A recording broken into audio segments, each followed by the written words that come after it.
you're looking at these ads. Is this policy unique to TikTok? Were these ads permissible on platforms like Facebook, Instagram, things like that?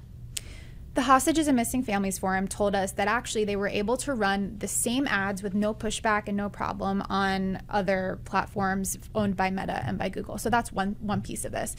The other piece of this is that all of these platforms have policies for advertisements, and they do their best to enforce them. TikTok is not the only platform that has problems with enforcing the policies. But what we were really interested in investigating was, do they have a policy that for some reason rejects ads of hostages? And what they told us was, no, we have no specific policy banning the word hostages. What the issue was, they said, was that we used to not allow advertisements related to war. And we didn't until this year because we realized it was an issue and we fixed the problem. So what our investigation looked at was, well, they say that they didn't allow ads about war until this year. Were there any ads about war running on the platform between October 7th and the end of the year, in the first 3 months of the war, for example? And what we found by examining the European ad library for TikTok was that there were, in fact, many ads related to war that were running during that time. So that is, in a nutshell, what contributed to such outrage and turmoil inside the company, and then criticism outside the company to better meet the moment. There was internal and external outrage, as you said. Let's go inside TikTok at first. How did the employees inside the company react? This issue for months has roiled the TikTok Israel office, where there's roughly 160 employees, for obvious reasons, being that there is a war in their country. But I think the bigger thing was also that one of the top and most beloved employees in that office has actually a brother who is currently among the hostages in Gaza.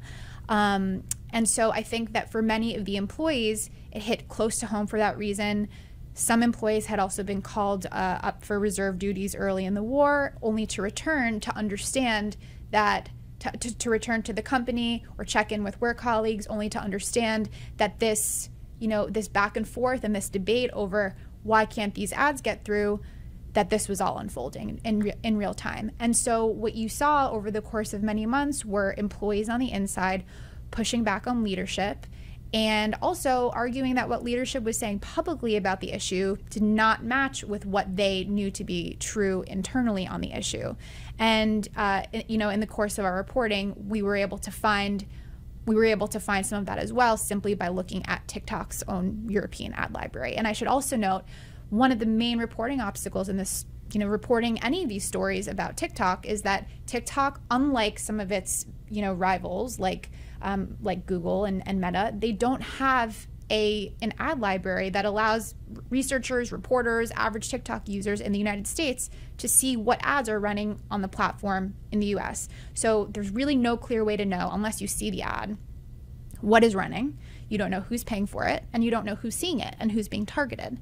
In Europe, they do have an ad library for that. So our analysis, I should say, really focused mainly on that EU ad repository.